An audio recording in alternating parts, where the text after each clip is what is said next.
원래 끓는 점은 물질의 특성이기 때문에 변하면 안 되거든요. 근데 이제 끓는 점이 외부 압력에 영향을 받기 때문에 이 내용은 서술형으로도 시험에 잘 나오고 출제율이 굉장히 높습니다. 굉장히 중요하다는 거 알아두셔야 돼요. 우리가 끓는 점은 원래 양에 따라 질량이나 이런 거에 따라서 변하지 않는데 외부 압력이 높아지면 물질이 기화하는 것을 방해하기 때문에 끓는 점이 더 높아지고요.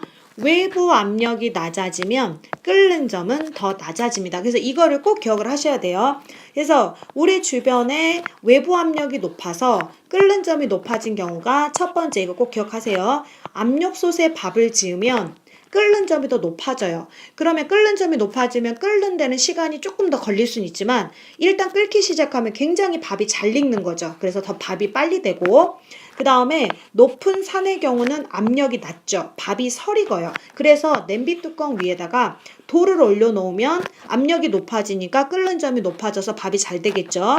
그 다음에 세 번째, 깊은 바다는 수압이라는 물의 압력이 굉장히 커요. 그래서 화산이 폭발하면 막 용암이 분출하고 굉장히 온도가 높아도 바닷물이 끓지 않기 때문에 수중생물이 보호를 받겠죠.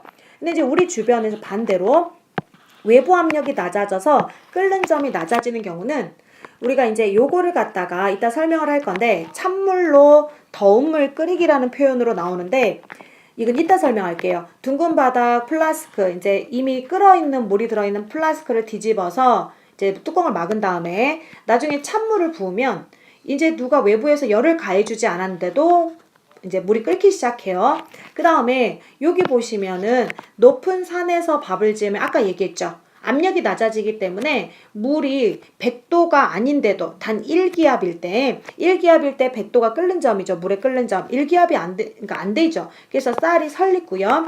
100도보다 낮은 온도에서 물이 끓을 거니까. 그 다음에 감압 용기. 감압이라는 건 압력이 감소시켜진 거. 즉 공기를 빼낸 거죠. 그럼 압력이 낮아지면 물이 100도보다 더 낮은 온도에서 끓어요. 그래서 우리가 압력을 낮춰버리면 물을 20도에서도 끓게 할 수 있고요. 이런 거 좀 알아두셔야 됩니다.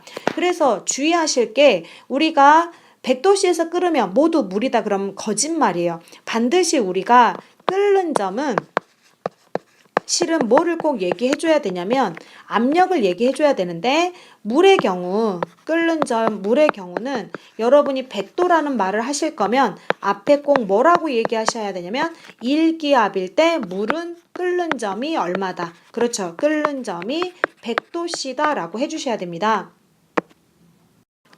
이 실험이 바로 찬물로 더운 물 끓이기 실험이거든요. 지금 이렇게 둥근 바닥 플라스크에 물을 집어넣고 가열하면 아무래도 물이 끓었으니까 이 플라스크 안에 뭐가 가득 찰 거냐면 분자 운동이 엄청 활발한 수증기가 가득 차겠죠. 그래서 이제 여기다 이제 뚜껑을 막고서 뒤집어 가지고 여기 안에 아직 물을 붓기 전에 이 안에 수증기들의 압력이 굉장히 크단 말이에요. 근데 이제 찬물을 이제 표면적으로 넓히기 위해서 이제 거꾸로 뒤집어 놓고 물을 붓거든요. 그래서 이제 찬물을 부었더니 이 플라스크 내부 안에 눈에는 보이지 않지만 뭐가 가득 차 있었냐면 수증기가 분자 운동이 활발한 수증기가 엄청난 압력으로 가득 차 있었거든요. 근데 물을 붓기 시작하면 수증기가 액화가 돼요. 수증기가 액화된다는 얘기는 물이 됐죠. 그럼 물은 분자 운동 속도가 약해요. 압력이 이 플라스크 내부 압력이 어떻게 되냐면 감소하게 돼요. 그러면 압력이 감소하면 선생님 압력이 감소하면 끓는 점이 어떻게 된다고요? 그렇죠. 영향을 받는다 그랬죠. 그래서 내부 압력이 감소하니까 이 물의 끓는 점이 낮아져요.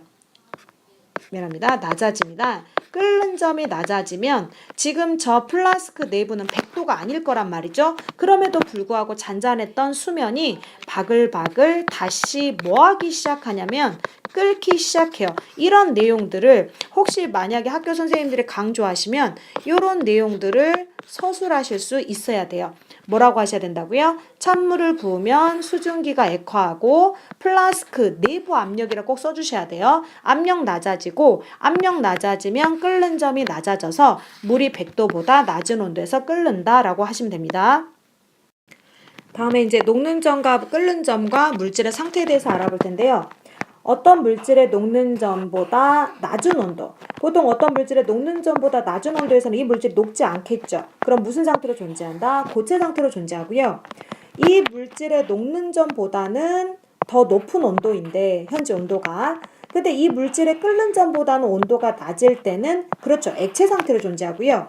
이 물질의 끓는 점보다 현재 온도가 더 높으면 이 물질은 이제 끓어서 뭐가 될까요? 기체로 존재하겠죠. 근데 이거는 설명을 드려도 좀 이제 학생들이 이해를 잘 못해서 나중에 이제 문제를 풀면 제가 선생님이 1대1로 클리닉에서 알려드릴게요. 지금 요런 내용 수업은 아마 수업보다는 조금 더 제가 아주 상세한 설명은 못하고요. 근데 중요한 거는 다 짚어가면서 하고 있으니까 잘 들으시면 돼요. 그래서 요거는 나중에 저랑 문제를 풀면서 아마 좀 확인하시면 될 것 같아요. 그 다음에 이제 순물질과 혼합물의 가열 냉각 곡선을 해석하는 걸 알려드릴 텐데요. 이 생각보다 강조한 학교는 시험에 굉장히 잘 나와요. 지금 화면에 보시면은 순수한 물은 일기압에서 100도씨에 끓지만 소금물은 물의 끓는 점보다 훨씬 올라가고 수평한 구간이 나타나지 않아요. 꼭 기억하세요. 우리가 혼합물의 경우에는 이 소금물 같은 혼합물의 경우에는 이제 점차 끓으면서 물이 기화돼서 빠져나가면 소금물의 농도가 진해져요. 그러니까 농도가 점점 증가하면 그 물의 기화를 소금 입자가 방해하기 때문에 끓는 동안에 온도가 계속 어떻게 된다? 올라간다. 그래서 여러분들이 가끔 예로요. 끓는 물에 데인 거보다 왜 끓는 된장찌개에 데이면 어떻게 됐나요? 훨씬 더 화상이 깊고요. 라면 끓일 때 스프를 먼저 넣으면 훨씬 더 이렇게 소금물처럼 혼합물이 되기 때문에 온도가 높아서 라면이 더 잘 익겠죠.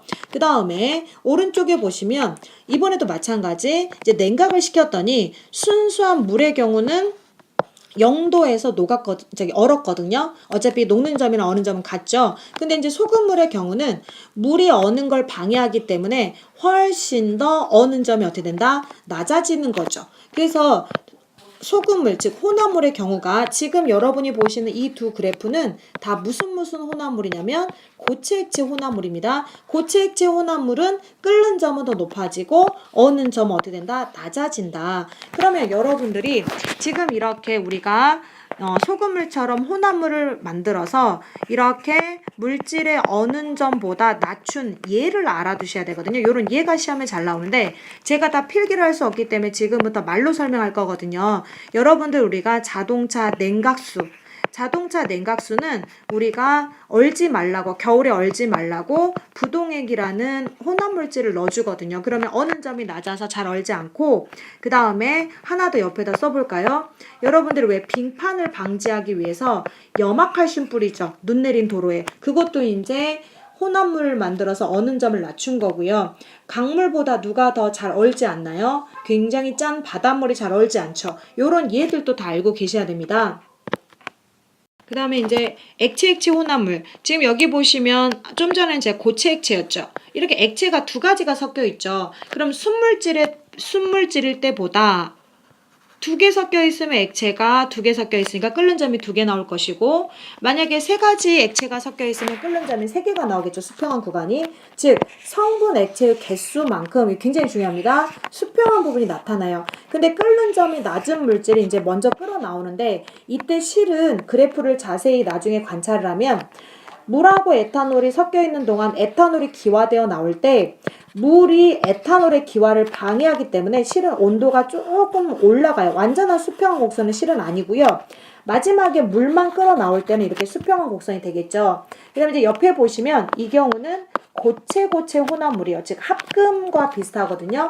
나프탈렌이나 파라다이클로로벤젠이 뭔지 모르셔도 상관없어요. 안 물어보거든요. 얘네들이 뭐라는 게 중요하냐면 고체, 이제 순물질일 때는 이렇게 수평한 구간이 녹는 점이 나타나는데 이들을 혼합시켰거든요. 혼합물로 만들면 굉장히 분자 간의 인력이 불안정하죠. 그래서 이렇게 수평한 곡선이 아주 낮게 녹는 점이 낮아지고 온도가 계속 올라갑니다. 이런 것들, 즉 녹는 점을 낮춘 애들은 예를 들어서 퓨즈나 어떤 애들이 있냐면 퓨즈나 땜낭 같은 애들이 있습니다.